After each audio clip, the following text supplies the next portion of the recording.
Okay, so we are going to be reading book 3 of the Odyssey. And, Juno. Right. This is our dog. She thinks something's happening. So if you are reading with us, we are reading the WHD Rouse version. This is freely available as a PDF on the internet if you don't have it. But you can read any version of it. We're also filling out the Greenleaf Guide to Ancient Literature as we go, which has a nice little place where you go through every book. You write who are the main characters in that book and what happened, and any interesting comments that you remember or want to remember about that. Also, if you have sticky notes, you can put a sticky note in anywhere in your book that you find good literary devices or good, interesting historical references or allusions or anything that you want to remember and share with our class. And if you're just reading with us, you still might want to look for those things. So, book 3, what happened in sandy Pylos? Do you think it's Pylos or Pylos, Caleb? Pylos. Pylos? I don't know. I think it's probably Pylos, but we'll see. And that's another thing is I don't know if I'm pronouncing any of these things right. The sun leapt out of the lovely bay. What is that, by the way? What device? Personification. Personification? The sun leapt. Okay. The sun leapt out of the lovely bay, high into the brazen sky, to give light to the deathless gods, and to mortal men all over the fruitful earth. And they came to Pylos, the stately city of Neleus. The people were on the shore, sacrificing jet-black bulls to the blue-crested god who shakes the earth. Blue-crested god who shakes the earth. What device is that? Instead of just saying the god's name, what do you think that would be when you just describe it in a much more elaborate way? Remember that device periphrasis? That's what it's called. Periphrasis. So makes it bigger, makes it easier to see, but also makes it much more artsy. So the blue-crested god who shakes the earth. Who do you think that is? The blue-crested god who shakes the earth. Caleb, who do you think it is? Poseidon. Poseidon. Okay, why do you think he's the blue-crested god? Because he's the god of the sea. Right? Okay. There were 9 messes, 500 sitting in each mess, and 9 bowls were laid out before each. So messes, that might be a vocabulary word. I don't know if it means what we use it for. Do you? Doesn't sound like it. 9 messes and 500 sitting in each mess. So we'll have to see if it means the same thing, but I don't think it does. And 9 bowls. So, how many bowls are there total in this sacrifice? Seems like a lot of bowls to sacrifice. 9 messes and 9 bowls before each. 81 bowls. 81 bowls? Crazy. They had already distributed the tripes, and they were burning the thigh pieces for the for the god. So the thigh pieces went for the god.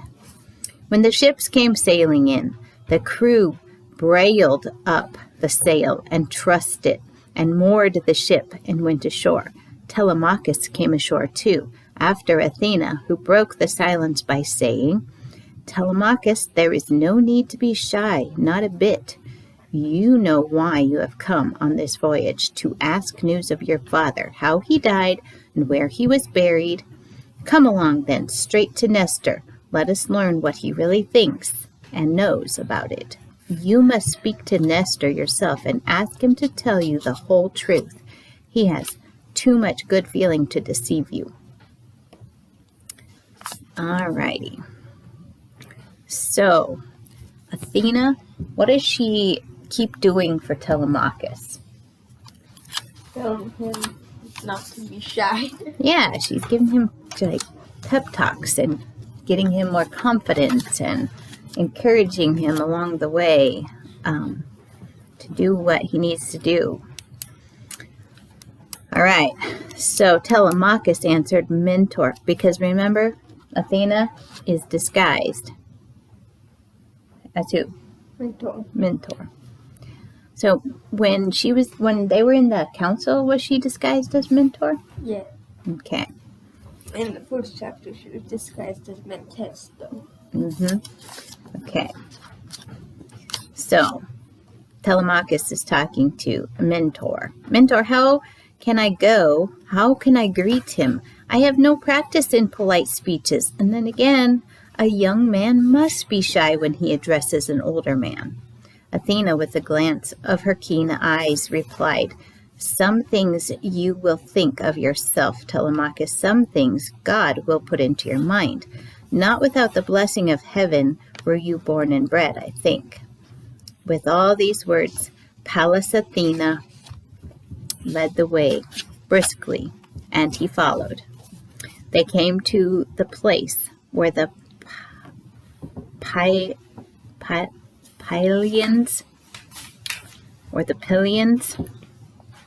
were all gathered in their messes, and there was Nestor sitting with his sons. And all around were his companions preparing the feast, the meat broiling and grilling on the spits. And when they saw strangers, they came up in a body and welcomed them and bade them be seated. Nestor's son, Pisistratus reached them first. He grasped both their hands and seated them in front of the spread upon soft fleeces laid on the sand beside his brother Thrasimidas and his father. Then he gave them their plates of tripe and chitterlings and poured wine into the golden cup. He raised his cup and called upon Pallas Athena, daughter of Zeus Almighty, and said, Pray now, sir, to Poseidon, who owns this feast which you have happened to join. When you have poured your drops and offered your prayer as usual, pass on the cup to your friend. He too, I think, will join our prayer to the immortals, for all men need the gods. But he is younger, he is of my own age, so I will give you the golden chalice first. So who got the drink first? Athena in Mentor form. Okay. Hear me, Poseidon, Earthshaker, and judge not to accomplish these things for us who pray to thee. To Nestor first and his sons vouchsafe renown, and next to all the Pylians beside grant a gracious requital for this splendid sacrifice, and grant that Telemachus and I may have a safe return when we have done that for which we came hither with our swift black ship. And while she prayed, she was doing her part to fulfill it. Then she passed the fine two-handled cup to Telemachus, and the son whom Odysseus loved made his prayer. The others took the broiled meat off the spit and distributed the portions and all the famous feast. Now, it's got a little note at the bottom. It says, the libation of grace before drink. The attendant poured a few drops in the cup, and the drinker spilt them upon the ground with a prayer, and then the attendant filled the cup, and he drank.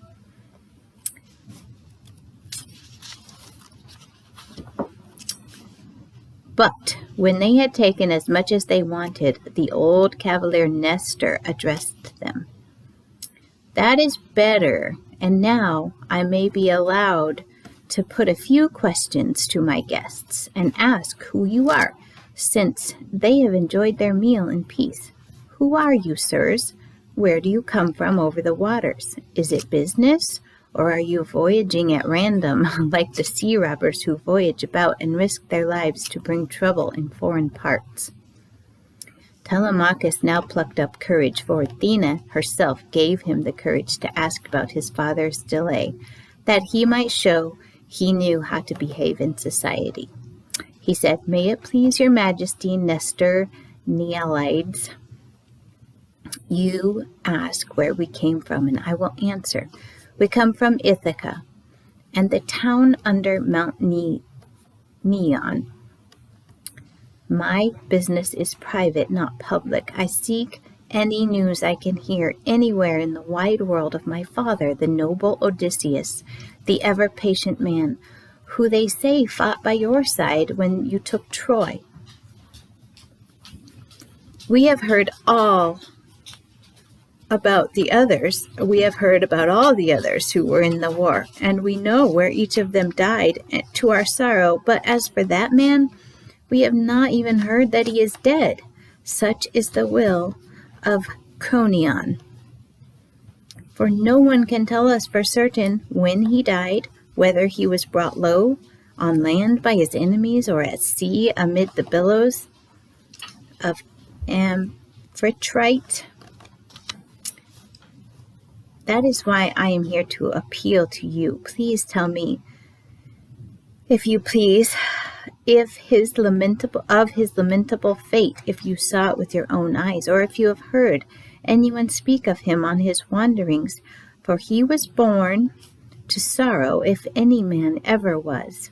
And do not soften your words out of pity to spare me, but tell me plainly what you saw of him. I beseech you, if ever in word or deed my honorable father made you a promise and did it before Troy, where you Achaeans suffered so much, remember that now for my sake, and tell me the truth." So what's he asking?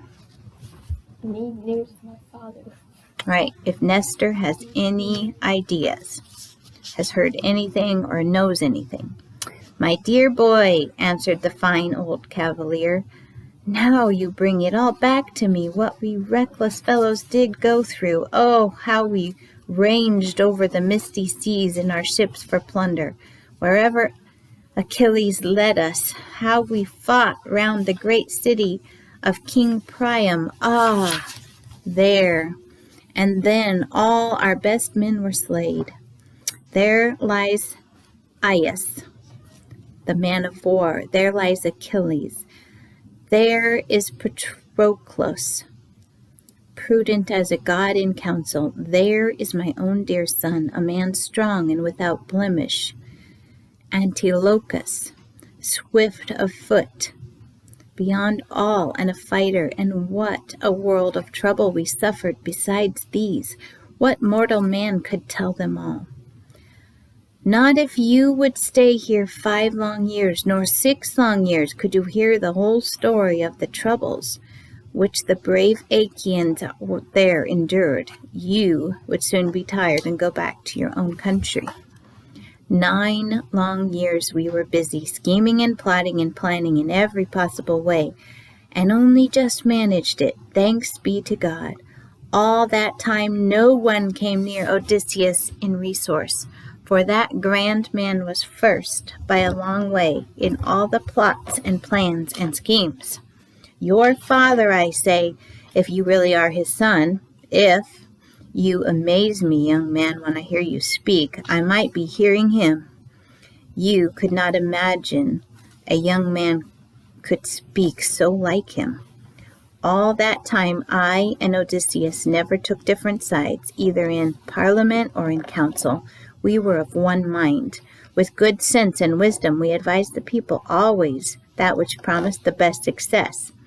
Again, when we sacked the tall city of Troy and embarked and God scattered the fleet. Then Zeus ordered a lamentable homecoming for us, for not all were sensible and fair-minded, and so a great many of them drew upon themselves an evil fate from the destroying wrath of the bright-eyed daughter of the thundering father. Ooh. Bright-eyed daughter of the thundering father. So there's another paraphrasis. Who made a quarrel between the two princes of the house of Atreus. When these two called the people to parliament, quite wrong, most improper, at the sunset of all times, and they all came heavy with wine, the two of them explained why they had summoned the people. And then Menelaus advised them to see about the return voyage, and Agamemnon did not like it at all. He wanted to keep the people back and to make solemn sacrifice, hoping to calm the dire anger of Athena. Poor fool, he did not know that she was not likely to yield, for the mind of the everlasting gods is not quickly turned. So there the two stood, bandying angry words. All the men-at-arms jumped up, and there was the devil of a noise in the place, and each backed his own opinion. All through the night there was a lull, but the angry passions remained, for Zeus was preparing an unhappy issue from this trouble. Then at dawn some of us launched our ships and put our goods on board, with the captive women dressed in their best. Wonder what that was supposed to be for. So they captured women, I guess, dressed them up for the departure. About half stayed on shore with King Agamemnon, and the rest of us embarked and quickly rowed away. So these are the two brothers, right? Menelaus and Agamemnon. And so probably the ones that went with Menelaus are the ones that left, because they were the ones that were fighting, arguing about it. And the two different sides of this argument were what, Caleb? Staying or going. And if they stayed, what were they going to do? Calm the dire anger of Athena. Right. So they were trying to calm down Athena so that maybe they wouldn't have trouble on the way home. I wonder why she was mad at them. Mm-hmm. Okay, so they rowed away quickly as the ships ran on, for God made smooth the great billows of the deep. We came to Tenedos. Yeah, I think it's Tenedos. And offered sacrifice there to the gods, longing to get home. But Zeus had no thought yet of home for us, hard God, to put a quarrel among us again for the second time. They turned back. Some turned back their ships. A fine trim-built lot they were, led by Prince Odysseus. So Odysseus turned back, for that deep and clever man wished to take the side of Agamemnon once more. But I went on with all the ships that were left, since I knew that Providence had trouble in store for them. With me went the warrior Diomedes, and he brought his companions. Then, better late than never, Menelaus came after us and caught us up at Lesbos while we were hesitating on the long voyage straight across, whether to go seaward of the rocky Chios, close along the island of Syria, keeping the island on our left, or inside of Chios, past windy Mimas. We prayed God to show us a portent, and he showed us one, and told us to cut straight across the sea to Euboea, that we might escape our troubles the quickest way. A whistling wind began to blow.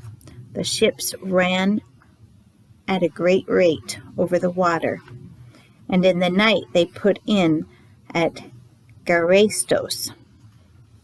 There we sacrificed many rump slices of bulls to Poseidon in thanks for traversing that long stretch of sea. It was the 4th day when the party of Diomedes Tydatus brought their fine ships to the harbor of Argos. But I held on for Pylos, and the wind never fell from the time when the gods first let it out to blow. Then I came home, my dear boy, without news. I know nothing of the others who were saved of the army, or those who were lost, but all the news I get while I sit in my hall you shall hear, as it is right and proper, and I will not hide anything. There was a good return for the Myrmidons, they say, those champion spearmen who were led by the doughty son of proud Achilles. Good return for the Philoctetes, I guess, the famous son of Pylos. Are you with me, Caleb? I'm with you. Are you following along? All the company of Idomeneus were brought back safe to Crete, all who survived the war, and the sea did not take one of them. But Agamemnon, you have heard of yourself, although you live far away, how he came back, and how Agasthos plotted a pitiable death for him. Well, he paid for it, sure enough, in horrible fashion. What a good thing it is that a son should be on the spot when a man is dead. That son, you see, took vengeance upon his father's murderer, the traitor Agasthos, who killed his famous father. You too, my friend, be brave, for I see you are handsome and tall, and then those to be born in the future generations will praise you. Telemachus answered, May it please your majesty, Nestor Neleides. He did indeed take his vengeance, and his fame shall be carried down in the world for many generations to come. How I wish that the gods would invest me with power as great as his, to take vengeance on the men who woo my mother, for their outrageous violence, for the intolerable insults of their scheming brains. But no, the spinner has spun me no such happiness, for my father and me, we must just be patient, come what may. Then Nestor answered, My friend, since you have spoken of it yourself, and recalled it to my memory, they do say that there are a great number of men in your house seeking your mother's hand in marriage, against your will, full of evil schemes. Tell me, do you submit willingly to this? Do all the people dislike you because of something said by the voice of God? Who knows if some day he may come and take vengeance for their violence, whether alone or all the people with him. If only Athena, Bright Eyes, would choose to show her love to you, as she used to care for that glorious man Odysseus in the Trojan land, among all those hardships which our nation had to suffer. For never have I seen the love of the gods so manifestly shown as when Pallas Athena stood manifestly by his side. If only she would show love to you like that, and care for you, many a one of them would have something else than weddings to think of. Telemachus answered, Sir, I do not think that will happen yet. What you say is too great. It amazes me. Never could I hope for that, even if it should be the will of God. And then Athena said, Telemachus, what words you have let slip between your teeth. It is easy for God to bring a man safely home if it be his will. even from a long way off. I would choose to suffer great tribulations and then live to return home rather than to return safely and then die beside my hearth as Agamemnon died by the treachery of Aegisthus and his own wife. But death is a common lot, which not even gods can keep from a man they love, as soon as the lamentable fate of the dolorous death gets hold of him. Then Telemachus answered, "Let us say no more of this, Mentor, although we are not free from sorrow. The day of his return can never dawn, but the immortals have already obtained death for him and a black fate. Now there is something else I want to ask Nestor, since he knows men's manners and minds better than the others do. They say he has been king through 3 generations of men, so that he has quite the look of an immortal to me, Nestor Nealides. Tell me the truth. How came my lord Agamemnon to die? And where was Menelaus? How did the traitor Aegisthus manage to murder him, since the murdered man was far stronger? Why was he not in his own city of Argos? Or was he somewhere else? And so the man took courage and killed him." Nestor answered him, "Indeed, I will tell you the whole truth, my boy. Surely you can surmise yourself what would have happened if Aegisthus had been found in the palace by King Menelaus when he came home from Troy. Dead he would have been. Not a clod of earth dropped upon him, but dogs and vultures would have torn his corpse to pieces, thrown on the ground outside the city walls. Not a woman in the whole nation would have wept for him, for it was a monstrous crime he plotted.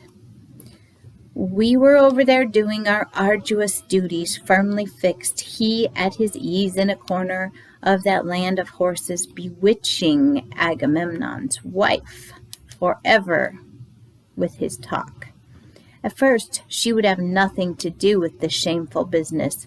I mean Queen Clytemnestra, for she was not a really bad woman. She was not really a bad woman. And there was a singing man by her side who was put in full trust by Agamemnon when he went to Troy to look after his wife. But when the chains of fate bound her fast, she must needs be mastered. And then the man took his minstrel to a desert island and left him prey and plaything for the carrion birds. And the woman he took to his own house, one as willing as the other. Many thanks offerings he burnt on the gods' holy altars, many precious things he cast into the fire, woven stuffs and gold for success in a great enterprise which he had never in his heart expected to carry out. Well then, we set out from Troy, Menelaus and I, in great contentment together. But when we came to holy Sunion, at the headland of Attica, Phoebus Apollo attacked the helmsman of Menelaus and slew him with his gentle shafts, while the man held the steering oar between his hands, and the ship was running free. Excuse me. That was Phrontis Onnetorides, champion of the world, when the stormy winds do blow. So for all his haste to go on, he stayed there until he could bury his comrade and perform the funeral rites.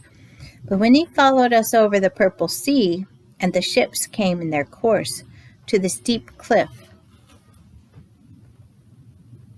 I'm thinking Caleb was falling asleep. What? Follow along. What I'm doing. All right, you want to read for a while? No. The steep cliff of Malea, Zeus Almighty decreed a hard road for him to travel. He poured out a hurricane of whistling winds, and monstrous swollen waves mountain high. Then he cut the fleet in two and brought part of them to Crete, where the Sidonians are settled, about the stream of Iardanos. There is a smooth cliff running down steep into the sea at the verge of Gorton, over the misty deep where the wind from the southwest drives the great waves against the western headland up towards Phaistos. And a little bit of stone keeps off the great wave. So far they came, and then the men escaped death with great trouble, but the ships were all smashed to pieces on those rocks by the sea. The other ships, 5 in number, were driven to Egypt by wind and water. While Menelaus was there collecting a heap of gold and commodities and sailing his fleet about in foreign parts, that was the time when Aegisthus was making his murderous plans at home. And after he killed Agamemnon, he reigned 7 years in all the wealth of Mycene, while the people were cowed under his rule. But in the 8th year came his ruin. Prince Orestes came back from Athens and killed his father's murderer, the traitor Aegisthus, because he had killed his famous father. When Orestes had killed his father, he gave a funeral feast to the people over his hateful mother and Aegisthus the coward. And on that very day arrived the stout champion Menelaus with a heap of wealth filling his ships. Now, my friend, don't go a-roaming too long far away from home and desert your property and leave those blustering fellows in your house like that, or they will eat up everything and share your wealth among themselves, and your journey will end in nothing. Go to Menelaus, that is my advice and bidding. He has lately come from abroad, from such places as he could never really expect to return from. When you think how at first the storms drove him astray over all the expanse of the sea, even the birds take more than a year to cross it, for it is wide and dangerous too. Off with you at once, ship and crew and all, or if you prefer the land, horses and car are at your service,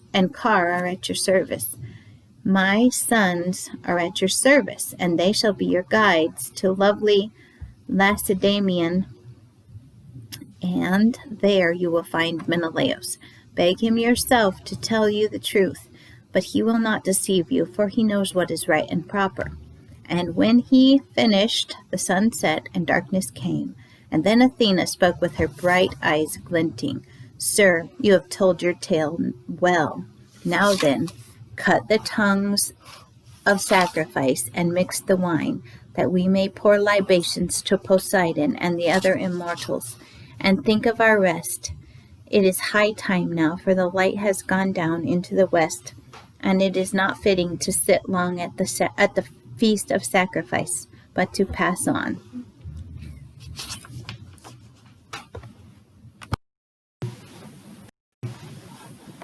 Okay, sorry, we had to get the fire going. It was chilly. All right.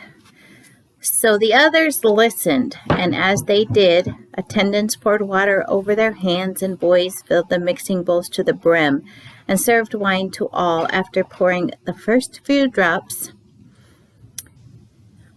they cast their tongues on the fire, and the company standing poured out one after another the first drops in honor of the gods. And when the libation was done, and they had drunk as much as they wished, Athena and the handsome lad made as though to return to their ship.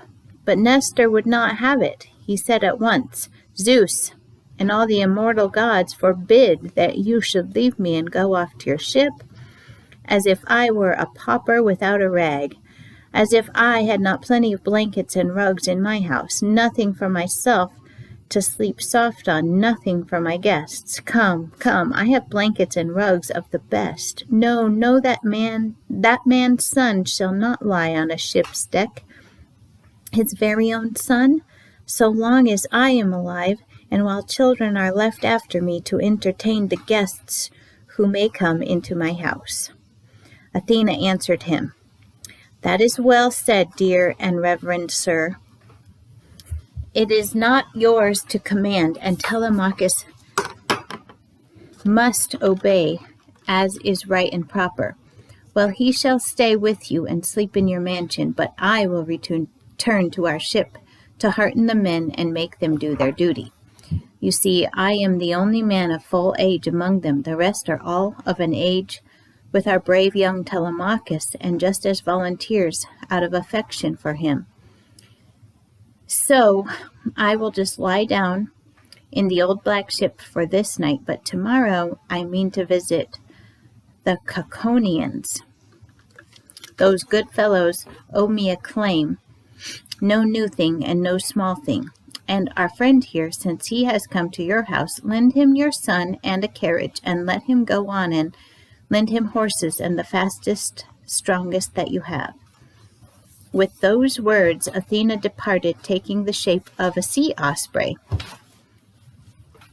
And all that saw it were amazed. The old man was amazed when he saw this with his own eyes, and he grasped Telemachus by the hand and said, My friend, I do not think you will turn out a coward or a craven if in your young days you have gods to escort you. For this is one of those who dwell in Olympus, none other than that very daughter of Zeus, the most glorious Tritogenia, the same who used to honor your father amongst our people. O Queen, do thou be gracious and grant me an honorable name, myself and my children and my beloved wife. And I in my turn will sacrifice to thee a yearling cow, broad-browed and unbroken, which no man has ever brought under the yoke. Such a one I will sacrifice to thee, and cover the horns with gold. Thus he prayed, and Pallas Athena heard his prayer. Then Nestor led them all, sons and godsons, to his fine mansion house. And when they came to the king's house, they sat down in order upon chairs and settles. Then the old king had a mixing bowl filled with delicious wine, 11 years old, when the cellarer cut the cap and opened it. Such was the wine which the old king sent for, and as he sprinkled and sacrificed drops, he prayed earnestly to Athena, daughter of Zeus Almighty. They poured their drops and drank and separated, each to his own room to sleep. But royal Nestor took Telemachus in hand and left him to sleep there in the echoing gallery, and by his side the famous lancer Pisistratus, a born leader of men, one of his sons who lived in the mansion still unmarried. The king slept himself in the recess of the lofty hall, and there the queen his wife prepared bed and bedding. Dawn showed her rosy fingers. Dawn showed her rosy fingers through the mists of the morning. King Nestor arose. What is that one? Dawn showed her rosy fingers. King Nestor arose from his bed and went out to the smooth stone benches which were before his lofty doors, all white and brightly polished. There in former days sat Neleus his father, wise as a god in council, but he long since had yielded to fate and gone down to Hades. And now Nestor sat there as warden. What are you thinking? As warden of the nation, holding the royal scepter.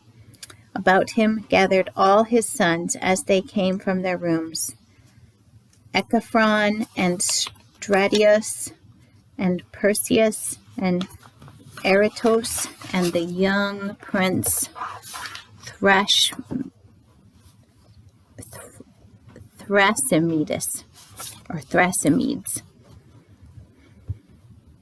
Last came the 6th, Pisistratos, a fine young fellow, and they led out Telemachus to the seat, looking like a young god. Then Nestor addressed the company. "Quickly, my dear boys, carry out my wish that I may find favor with Athena first of all the gods, who showed herself manifestly at our rich sacrifice yesterday. Be quick. Let one go into the country for the heifer, and let the herdsman in charge drive her in.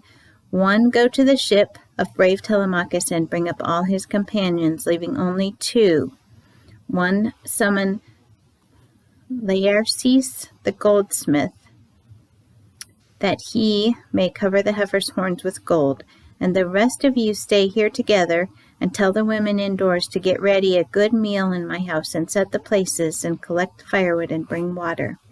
And then they all bustled about. The heifer came from the country, and the companions of Telemachus came from their ship, and the smith came with all his tackle, the tools of his trade, an anvil and hammer and handy tongs, which he used to work the gold, and Athena came to receive offering. Old King Nestor provided the gold, and the goldsmith covered the horns, fitting the gold neatly to please the goddess with a handsome sight.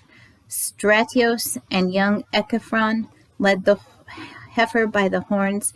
Eratos came out of his room, bearing in one hand a jug of water in a bowl, working with a flower pattern, and in the other hand a basket with a sprinkling meal.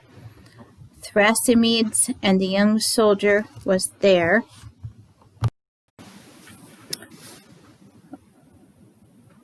So a jug of water in a bowl, worked with a flower pattern, and in the other hand a basket with sprinkling meal.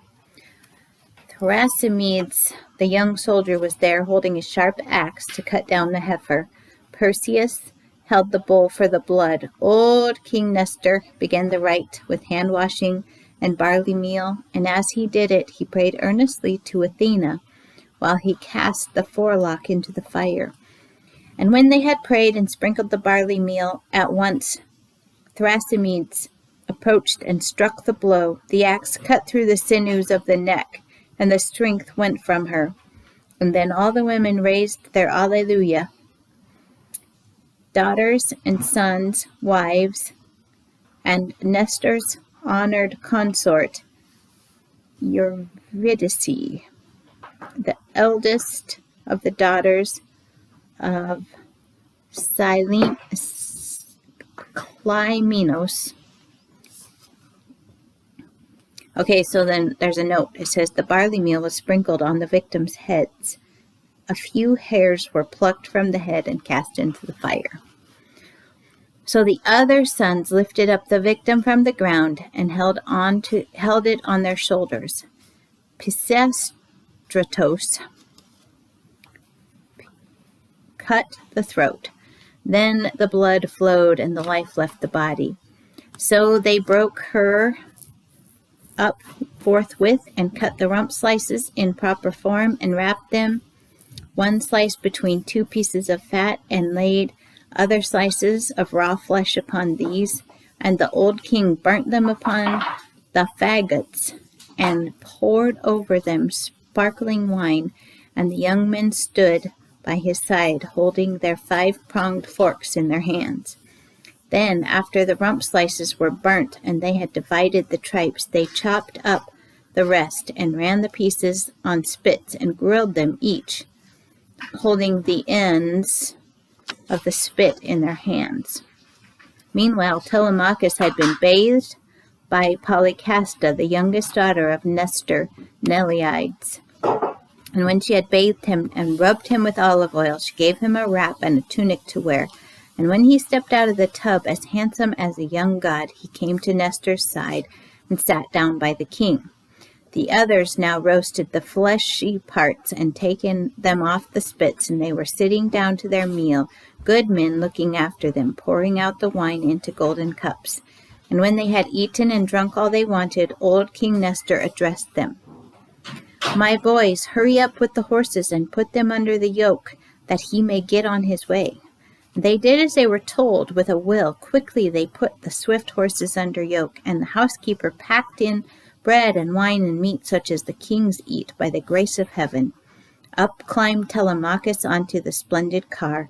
Beside him was Pisistratos, Nestorides, and he got into the car and took hold of the reins. He whipped the horses, and they left the tall castle of Pylos and flew in nothing loath onto the plains. So all day long they shook the yoke up and down.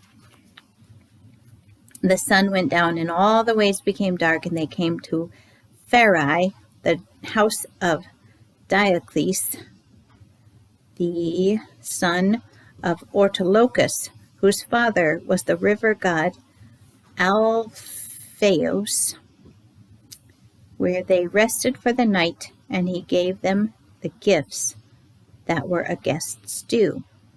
But when dawn showed her rosy fingers again out of the mists, they put the horses to and mounted the car, and they whipped up the horses, and the pair flew along.